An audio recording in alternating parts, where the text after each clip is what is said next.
नमस्कार। Joy ride learning stories में आपका हार्दिक स्वागत है। आज हम आपके लिए लाए हैं हिंदी साहित्य के महान लेखक, उपन्यास सम्राट मुंशी प्रेमचंद जी द्वारा लिखित एक बेहद सशक्त और सामाजिक संदेश से भरी हुई कहानी बड़े घर की बेटी। तो आइए बिना देर किए इस प्रेरणादायक कहानी की शुरुआत करते हैं। बेनी माधव सिंह गौरीपुर गांव के जमींदार और नंबरदार थे। उनके पितामह किसी समय बड़े धन धान्य संपन्न थे। गांव का पक्का तालाब और मंदिर, जिनकी अब मरम्मत भी मुश्किल थी, उन्हीं के कीर्ति स्तंभ थे। कहते हैं इस दरवाजे पर हाथी झूमता था। अब उसकी जगह एक बूढ़ी भैंस थी, जिसके शरीर में अस्थि पंजर के सिवा और कुछ शेष न रहा था। पर दूध शायद बहुत देती थी, क्योंकि एक न एक आदमी हांडी लिए उसके सिर पर सवार ही रहता था। बेनी माधव सिंह अपनी आधी से अधिक संपत्ति वकीलों को भेंट कर चुके थे। उनकी वर्तमान आय 1000 रुपये वार्षिक से अधिक न थी। ठाकुर साहब के 2 बेटे थे। बड़े का नाम श्रीकंठ सिंह था। उसने बहुत दिनों के परिश्रम और उद्योग के बाद BA की डिग्री प्राप्त की थी। अब एक दफ्तर में नौकर था। छोटा लड़का लाल बिहारी सिंह दोहरे बदन का सजीला जवान था। भरा हुआ मुखड़ा, चौड़ी छाती, भैंस का 2 सेर ताजा दूध वह उठकर सवेरे पी जाता था। श्रीकंठ सिंह की दशा बिल्कुल विपरीत थी। इन नेत्र प्रिय गुणों को उन्होंने BA इन्हीं 2 अक्षरों पर न्योछावर कर दिया था।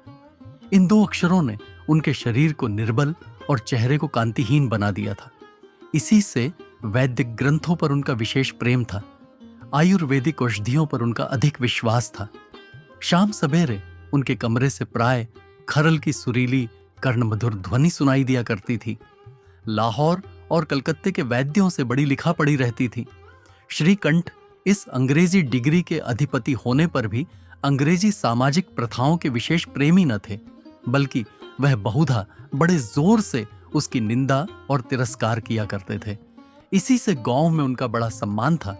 दशहरे के दिनों में वह बड़े उत्साह से रामलीला होते और स्वयं किसी न किसी पात्र का पाठ लेते थे। गौरीपुर में रामलीला के वही जन्मदाता थे। प्राचीन हिंदू सभ्यता का गुणगान उनकी धार्मिकता का प्रधान अंग था।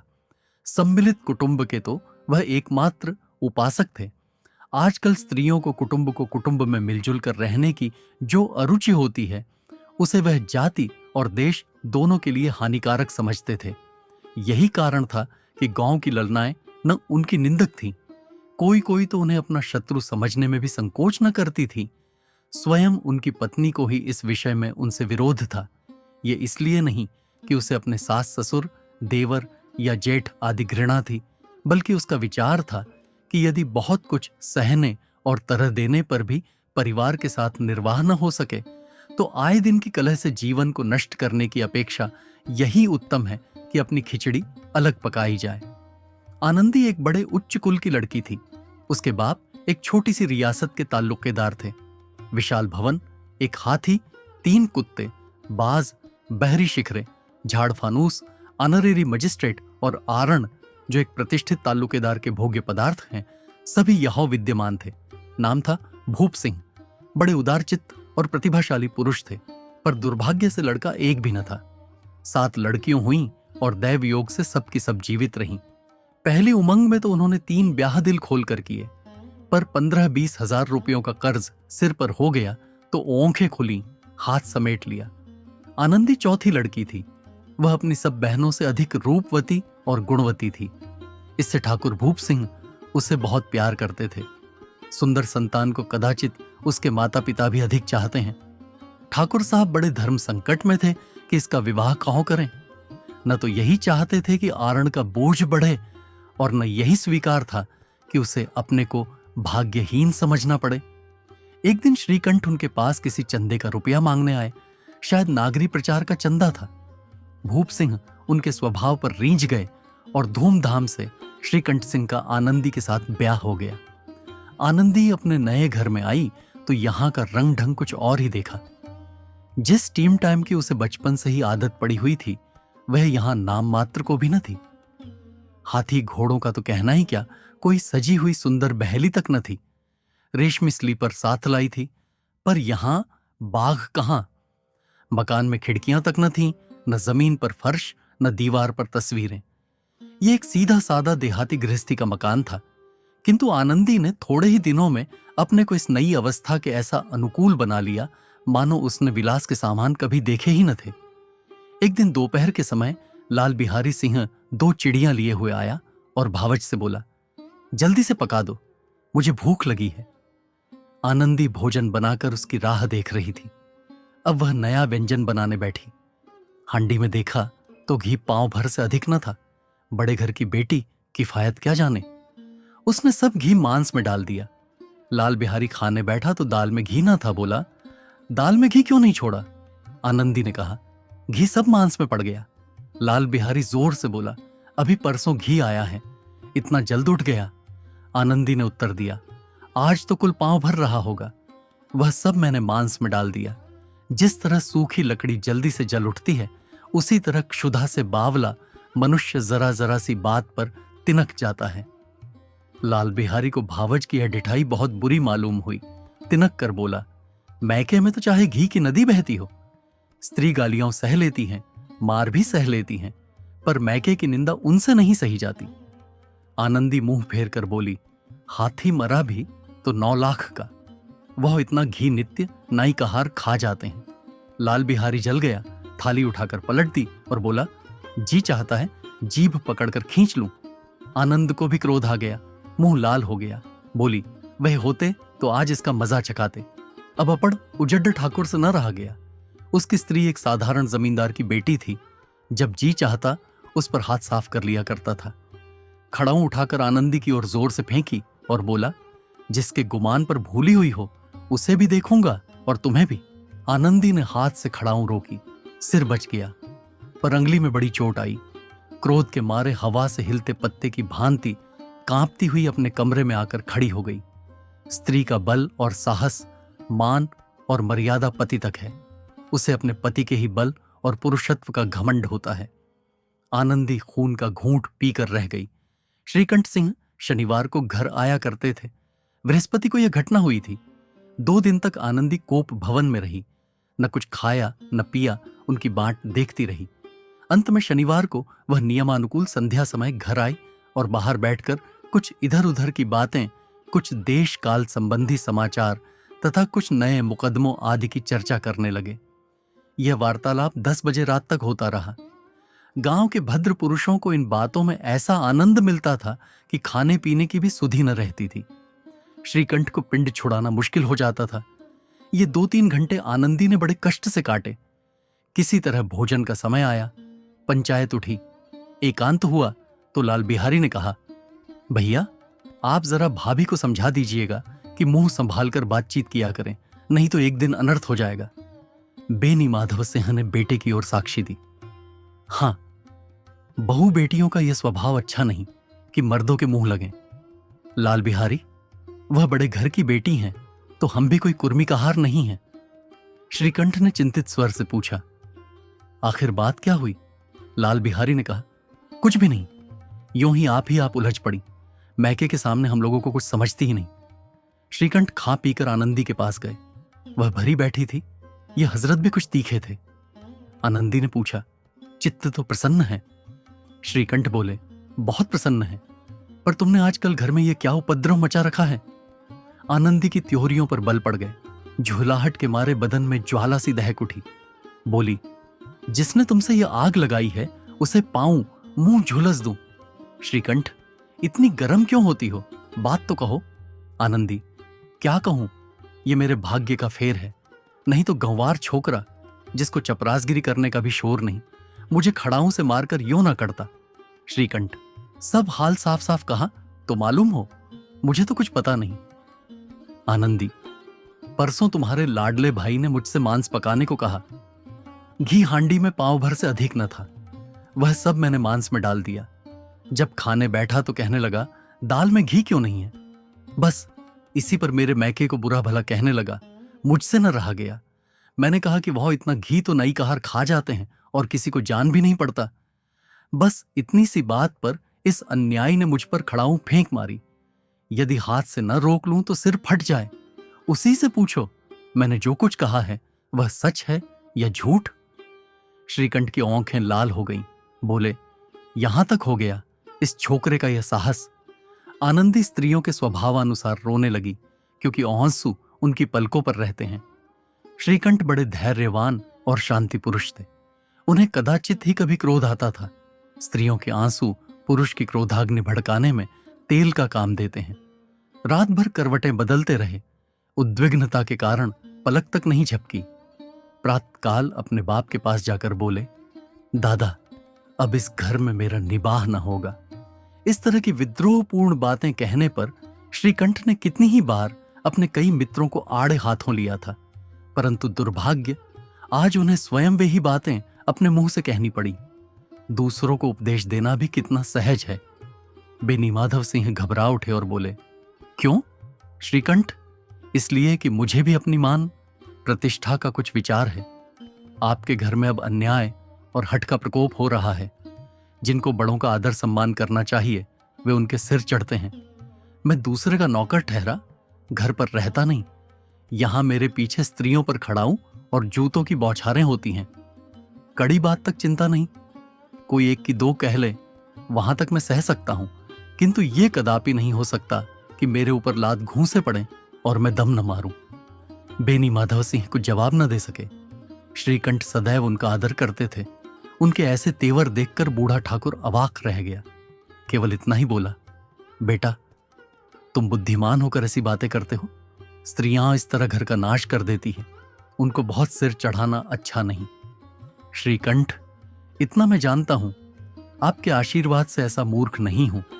आप स्वयं जानते हैं कि मेरे ही समझाने बुझाने से इसी गांव में कई घर संभल गए। पर जिस स्त्री की मान प्रतिष्ठा का ईश्वर के दरबार में उत्तरदाता हूं, उसके प्रति ऐसा घोर अन्याय और पशुवत व्यवहार मुझे असह्य है।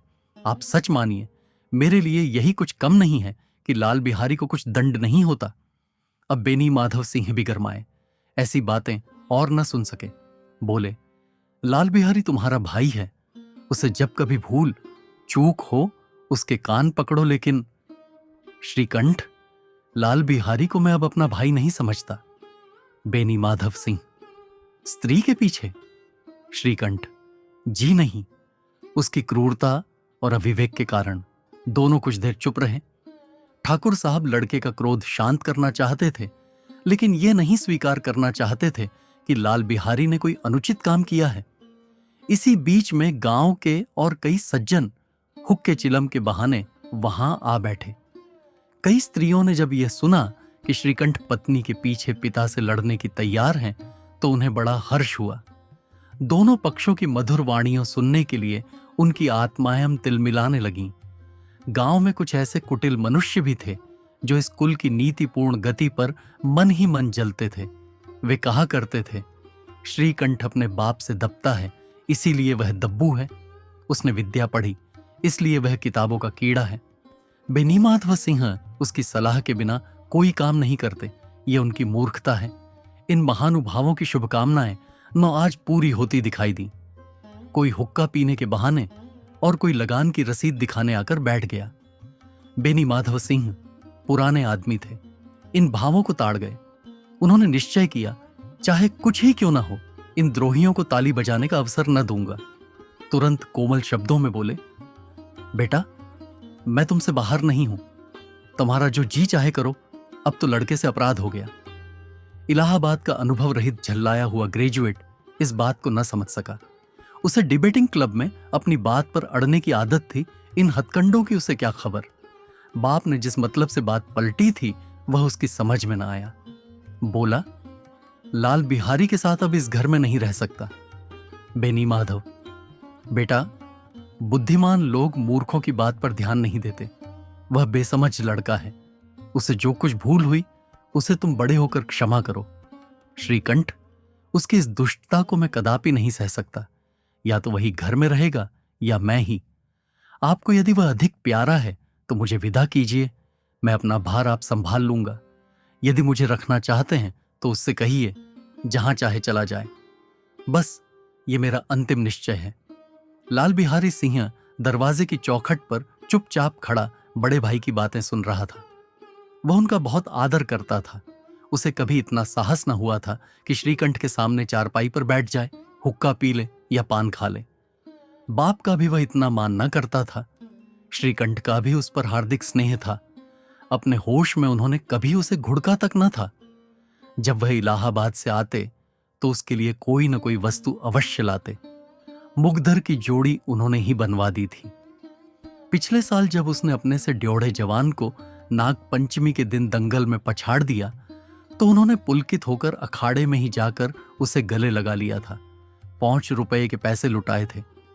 ऐसे भाई के मुंह से आज ऐसी हृदय विदारक बात सुनकर लाल बिहारी को बड़ी ग्लानि हुई। वह फूट फूट कर रोने लगा। इसमें संदेह नहीं कि अपने किए पर पछता रहा था। भाई के आने से एक दिन पहले से उसकी छाती धड़कती थी कि देखूं भैया क्या कहते हैं।